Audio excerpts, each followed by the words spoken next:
Hello friends, welcome to my channel V commerce academy, जेथे मी वंदना तुम्हाला शिकवणार आहे अकाउंट हा विषय अत्यंत सोप्या पद्धतीने. मुलांनो, सध्या आपण अकाउंटिंगच्या काही बेसिक टर्म्स बघत आहोत ज्याच्यावर तुम्हाला छोटे छोटे प्रश्न येऊ शकतात. तर अकाउंटिंगचा अभ्यास करताना आपल्याला बेसिक पासून अभ्यास स्टडी करावा लागतो. याच्यामधल्या छोट्या छोट्या कन्सेप्ट देखील महत्त्वाचे असतात. आता कधी कधी तुम्हाला आठवत असेल आपल्याला प्रश्न विचारलेला आहे, identify the event from the following, किंवा आयडेंटिफाय द अकाउंटिंग इव्हेंट, किंवा आयडेंटिफाय द अकाउंटिंग ट्रान्झॅक्शन. ठीक आहे, तर आपल्याला आयडेंटिफिकेशन करण्यासाठी ट्रान्झॅक्शन अँड इव्हेंट म्हणजे काय, त्याचे एक्झाम्पल काय हे आधी माहिती पाहिजे. Identification of financial transaction and event is the first step of accounting process.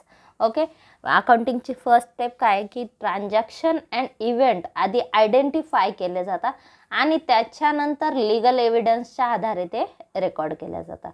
ठीक आहे, मग ही अकाउंटिंगची पहिली पायरी आहे आयडेंटिफिकेशन. आपल्याला कोणत्या ट्रान्झॅक्शन रेकॉर्ड करायच्या तर हे बघणे, हे आयडेंटिफिकेशन करणे ही अकाउंटिंगची पहिली पायरी. मग हे बघण्यासाठी आधी आपल्याला ट्रान्झॅक्शन म्हणजे काय आणि इव्हेंट म्हणजे काय हे माहिती पाहिजे, याच्यातला बेसिक डिफरन्स माहिती पाहिजे. ठीक आहे, पॉईंट छोटा आहे पण महत्त्वाचा आहे, कारण याच्यामध्ये बऱ्याच मुलांना कन्फ्यूज होतं की नेमकं इव्हेंट म्हणजे काय, ट्रान्झॅक्शन म्हणजे काय. ट्रान्झॅक्शन म्हणजे काय, चला व्यवहार, आपण पैसे दिले वस्तू घेतल्या, किंवा पैसे घेतले वस्तू दिल्या, तर याला आपण ट्रान्झॅक्शन म्हणणार. हे तर कळतं मुलांना, पण इव्हेंट म्हणजे काय हे नेमकं लक्षात येत नाही. इव्हेंट म्हणजे कोणता. मग आता दोन्ही जर समजा आपल्याला transaction and event find out करायचे तर कोणता ट्रान्झॅक्शन कोणती इव्हेंट, तर हे मुलांना कन्फ्युजन होतं. तर आजच्या व्हिडिओमध्ये आपण हे कन्फ्युजन दूर करणार आहोत. आजच्या व्हिडिओमध्ये आपण बघणार आहोत ट्रान्झॅक्शन म्हणजे काय, इव्हेंट म्हणजे काय, त्यांचा बेसिक डिफरन्स काय आणि त्याच्यावर त्याचे एक्झाम्पल्स काय. ओके, तर व्हिडिओ महत्त्वाचा आहे, कुठे स्किप न करता बघा. तुम्ही चॅनलला नवीन असाल तर चॅनलला सबस्क्राईब करा. आणि हो, तुम्हाला अजून कोणत्या कन्सेप्टवर व्हिडिओ गरजेचे आहेत तर ते देखील कळवा. ॲज पॉसिबल ॲज मी सगळा सिलेबस कव्हर करण्याचा प्रयत्न करेन. ठीक आहे, तर चला सुरू करूया आजचा व्हिडिओ. आयडेंटिफिकेशन ही अकाउंटिंगची पहिली पायरी आहे, अकाउंटिंग प्रोसेसची पहिली पायरी आहे. या आयडेंटिफिकेशनमध्ये काय केलं जातात, बिझनेसमध्ये ज्या अकाउंटिंग ट्रान्झॅक्शन आणि इव्हेंट्स आहेत तर ते आयडेंटिफाय केले जातात. लिगल एव्हिडन्सच्या आधारे ट्रान्झॅक्शन अँड इव्हेंट्स आयडेंटिफाय केल्या जातात. आता याच्यामध्ये ट्रान्झॅक्शन म्हणजे काय, ट्रान्झॅक्शनला मराठीत आपण म्हणतो व्यवहार.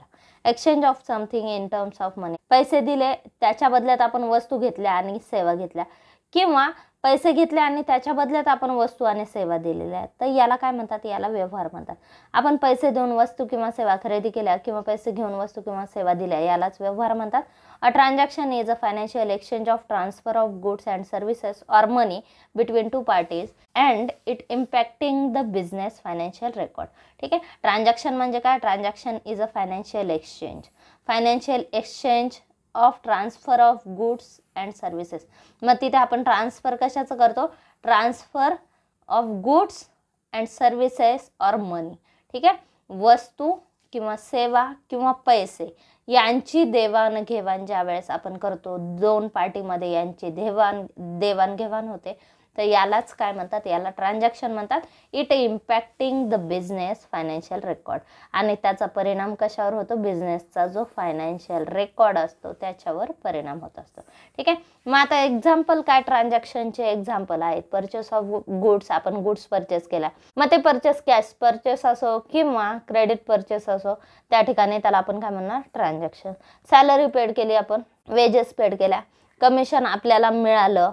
ठीक आहे, गुड्स सोल्ड टू राधाला वस्तू विकल्या आपण. ठीक आहे, मग त्या विकल्या आपण, जर ती विक्री उधारीवर असू द्या किंवा कॅश सेल्स असेल तरी सुद्धा ते काय येणार, ते ट्रान्झॅक्शनमध्ये येणार. त्यानंतर मशिनरी सोल्ड केली, ॲसेट आपण विक्री केली, खरेदी केली, इन्व्हेस्टमेंट सेल केली, खरेदी केली, तर हे सुद्धा ट्रान्झॅक्शनमध्ये येणार. कॅश रिसिव्ड फ्रॉम डेटर, आपले डेटर आहेत म्हणजे ज्यांना आपण उधारीवर वस्तू विकलेल्या होत्या. ठीक आहे, त्यांच्याकडून कॅश मिळाली, ही सुद्धा ट्रान्झॅक्शन आहे. किंवा आपण क्रेडिटरला आपण कॅश पेड केली तर ती सुद्धा ट्रान्झॅक्शन आहे. ठीक आहे, तर ह्या झाल्या सगळ्या transaction. Example of transaction. Transaction म्हणजे काय, a transaction is a financial exchange of transfer of goods or services or money, ज्या ठिकाणी ज्यावेळेस दोन पार्टीजमध्ये वस्तू, सेवा किंवा पैसा यांची देवाणघेवाण होते तर यालाच काय म्हणतात, ट्रान्झॅक्शन म्हणतात. आता हे झालं ट्रान्झॅक्शन म्हणजे काय. आता इव्हेंट म्हणजे काय बघू. Event An event is a result of transaction. Event is a happening in the business. Okay, event हा काय, इव्हेंट हा रिझल्ट ऑफ ट्रान्झॅक्शन, ट्रान्झॅक्शनचा रिझल्ट म्हणजे इव्हेंट आहे.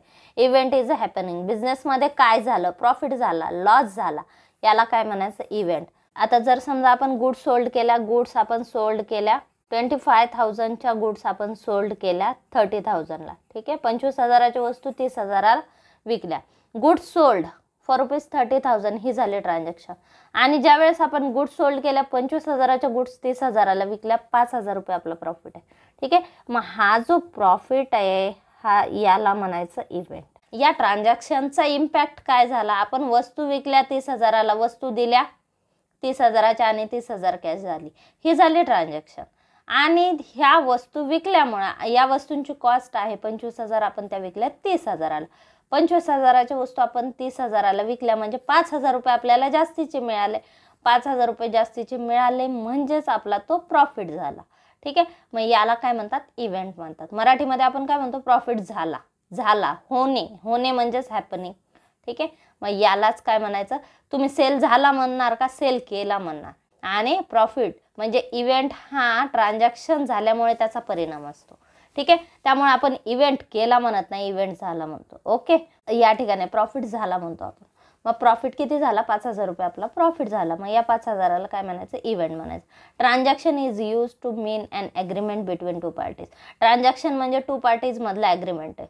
ओके, वस्तू दिल्या, पैसे घेतले. ठीक आहे, मग दोन पार्टीमधलं ते ॲग्रीमेंट आहे. While the event is use to result of this transaction. मग या ट्रान्झॅक्शनचा रिझल्ट काय झाला, त्या ज्या वस्तू आपण 30,000ला विकल्या त्या 25,000च्या होत्या, मग ₹5,000 आपल्याला जास्तीचे मिळाले, याला मग इव्हेंट म्हणतात. मग हा कशाचा इम्पॅक्ट आहे, या ट्रान्झॅक्शनचा इम्पॅक्ट आहे. ठीक आहे, while event is used to result of this transaction or transactions. आता हे एका ट्रान्झॅक्शनचा रिझल्ट काय, ₹5,000 प्रॉफिट झाला. आपण बिझनेसमध्ये जेवढ्या ट्रान्झॅक्शन केल्या त्याचा परिणाम शोधण्यासाठी किंवा त्याचे रिझल्ट शोधण्यासाठी, म्हणजे आपल्याला बिझनेसचे रिझल्ट शोधण्यासाठी आपण काय बनवतो, ट्रेडिंग अकाउंट. ट्रेडिंग अकाउंटला काय दाखवलं जातं, ग्रॉस प्रॉफिट किंवा ग्रॉस लॉस. मग आपल्या ट्रेडिंग ॲक्टिव्हिटीमध्ये आपल्याला प्रॉफिट झाला का लॉस झाला, मग तो कशाचा रिझल्ट आहे, त्या ट्रेडिंग ॲक्टिव्हिटीचा रिझल्ट येतो किंवा त्या ट्रेडिंग ट्रान्झॅक्शनचा रिझल्ट आहे. त्यामुळे ग्रॉस प्रॉफिट होणे, ग्रॉस लॉस होणे किंवा नेट प्रॉफिट होणे, नेट लॉस होणे, हे आपल्या वर्षभरामध्ये जेवढ्या ट्रान्झॅक्शन्स पास झालेल्या आहेत त्याचा रिझल्ट असतो. आणि त्याच्यामुळे आपल्या जर समजा एखाद्या ट्रान्झॅक्शनमध्ये प्रॉफिट किंवा लॉस होत असेल, आपण मशिनरी सोल्ड केली तर तिथे प्रॉफिट झाला, लॉस झाला, किंवा आपण बिझनेसमध्ये जेवढ्या ट्रान्झॅक्शन वर्षभरात केल्या तर त्याच्यामुळे आपला ग्रॉस प्रॉफिट किती झाला, ग्रॉस लॉस किती झाला, त्याच्यानंतर प्रॉफिट अँड लॉसला सुद्धा आपण सगळ्या ॲक्टिव्हिटी ऑपरेटिंग ॲक्टिव्हिटी दाखवत असतो. मग त्याच्यामुळे आपल्याला किती प्रॉफिट झाला, किती लॉस झाला, नेट प्रॉफिट, नेट लॉस. मग हे काय एक्झाम्पल कशाचे आहेत, हे इव्हेंटचे एक्झाम्पल आहेत. ठीक आहे, आता इथे काय सांगितलं, transaction is use to mean an agreement. Transaction म्हणजे दोन पार्टीमध्ये झालेला ॲग्रीमेंट आहे. While the event is used result of this transaction or transactions. Okay, मग या ट्रान्झॅक्शन्सचा रिझल्ट काय असतो, इव्हेंट असतो. एक्झाम्पल काय, प्रॉफिट और लॉस ऑफ ट्रान्झॅक्शन. आपल्याला पर्टिक्युलर ट्रान्झॅक्शनमध्ये प्रॉफिट झाला, लॉस झाला, हे एक्झाम्पल कशाचं, इव्हेंट्स आहे. ठीक आहे, मग वस्तू आपण 25,000च्या वस्तू विकल्या 30,000ला, 30,000ला वस्तू विकल्या, ही ट्रान्झॅक्शन आहे. ठीक आहे, 25,000च्या वस्तू 30,000ला विकल्या म्हणजेच आपला प्रॉफिट किती झाला, ₹5,000 प्रॉफिट झाला. मग हे जे 5,000 आहेत याला म्हणायचं इव्हेंट. मग इफेक्ट ऑफ ट्रान्झॅक्शन, हा काय इफेक्ट आहे, कशाचा इफेक्ट आहे, ₹5,000 प्रॉफिट हा कोणत्या ट्रान्झॅक्शनचा इफेक्ट आहे, या ट्रान्झॅक्शनचा इफेक्ट आहे तो. आपण ही जी ट्रान्झॅक्शन केली 25,000च्या वस्तू 30,000ला विकल्या, ही जी ट्रान्झॅक्शन झाली याचा इफेक्ट काय, हा हे जे ₹5,000 प्रॉफिट आहे हा त्याचा इव्हेंट आहे. ओके, मग याला काय म्हणायचं, इव्हेंट. गुड्स आपण सोल्ड केल्या, मग आता हा झाला एका ट्रान्झॅक्शनचा रिझल्ट. ठीक आहे, आता एका एक्झाम्पल आपण अजून घेऊ. मशिनरी सोल्ड केली, मशिनरी आपण विकली 50,000ला आणि बुक व्हॅल्यू त्याची आहे 40,000.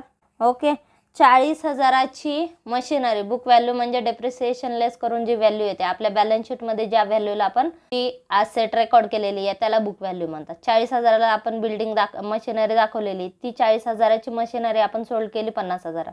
ठीक आहे. मग 10,000 रुपये काय झाला आपला प्रॉफिट झाला. हा जो प्रॉफिट आहे, आता मशिनरी सोल्ड केली 50,000ला, ही झाली ट्रान्झॅक्शन. आणि ही मशिनरी सोल्ड केल्यामुळे आपला जो प्रॉफिट झाला 10,000, याला म्हणायचं इव्हेंट.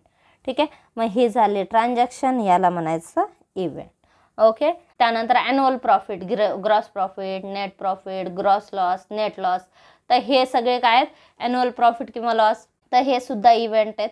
त्याच्यानंतर आपल्याकडे क्लोजिंग स्टॉक शिल्लक राहिलेला आहे, वर्षाच्या शेवटी माल शिल्लक राहिला, तर याला सुद्धा इव्हेंट म्हणतात. ठीक आहे. हे झाले एक्झाम्पल ऑफ इव्हेंट. तर आता त्यातला थोडंसं बेसिक डिफरन्स बघू. बेसिक डिफरन्स किंवा की डिफरन्स कशामधला, transaction and event. Transaction are financial event while, events can be financial or non financial. Transaction या फायनान्शियलच असणार, while event can be classified financial or non financial. तर event financial सुद्धा असू शकतात, non financial सुद्धा असू शकतात. ठीक आहे. आत्ता इथे एक्झाम्पल दिलं आहे बघा. जर समजा आपल्या प्रॉफिट किंवा लॉस, ट्रान्झॅक्शनचा प्रॉफिट किंवा लॉस, मशिनरी सोल्ड केली आपला 10,000 रुपये प्रॉफिट झाला, गुड सोल्ड केले आपला 5,000 रुपये प्रॉफिट झाला, मग याला काय म्हणायचं, याला म्हणायचं फायनान्शियल इव्हेंट. ठीक आहे. मग याला काय म्हणणार, फायनान्शियल इव्हेंट, कारण त्याच्यामध्ये आपल्याला व्हॅल्यू माहिती आहे. जर समजा नैसर्गिक कारणामुळे आपलं प्रोडक्शन घटलं, आता जर समजा यावर्षी पाऊस कमी झाला, त्याच्यामुळं काय झालं, प्रोडक्शन कमी झालं, किंवा शेतीमध्ये पीक आलं नाही, आणि शेतीमध्ये पीक आलं नाही त्यामुळे आपल्याला कापूस महाग लागला किंवा किंमत वाढली, मग हा जो इम्पॅक्ट आहे हा झाला नॉन फायनान्शियल इव्हेंट. ओके.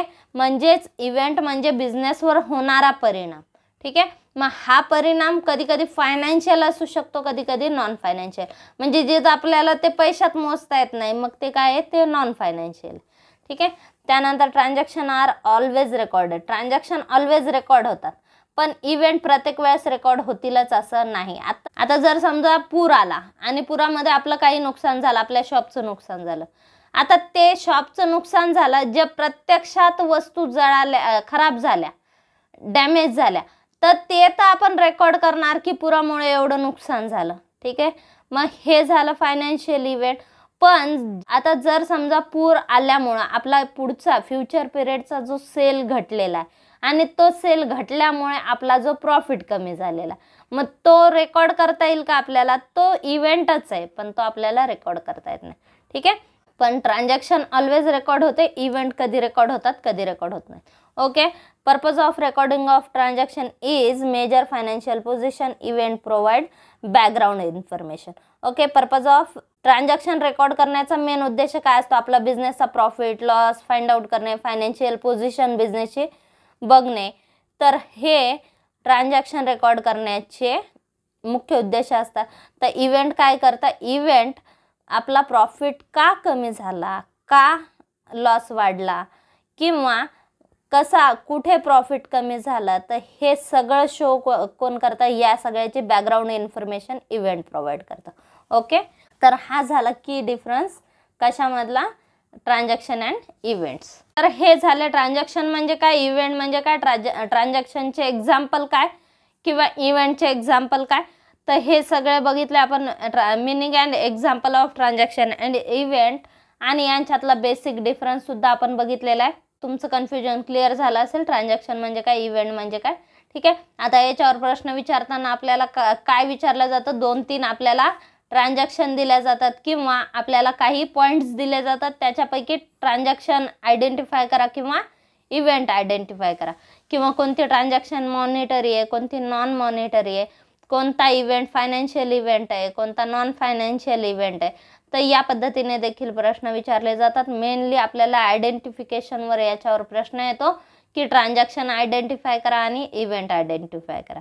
आपल्याला काही पर्टिक्युलर एक्झाम्पल दिले जातात, त्याच्यातून आपल्याला ट्रान्झॅक्शन किंवा इव्हेंट आयडेंटिफाय करायला सांगितले जातात. याच्यासाठी आपल्याला एक्झॅक्टली ट्रान्झॅक्शन म्हणजे काय आणि इव्हेंट म्हणजे काय, त्यांचे एक्झाम्पल कोणते आणि त्याच्यामध्ये काय बेसिक डिफरन्स आहे, तर या गोष्टी माहिती पाहिजे. तर आजच्या व्हिडिओमध्ये आपण हे सगळे पॉईंट्स डिस्कस केलेले आहेत. तर आजचा व्हिडिओ तुम्हाला कसा वाटला हे कमेंट बॉक्समध्ये नक्की कळवा. चॅनल अजून सबस्क्राईब केलं नसेल तर चॅनलला सबस्क्राईब करा, व्हिडिओला लाईक करा, शेअर करा आणि सबस्क्राईब करा. थँक्यू.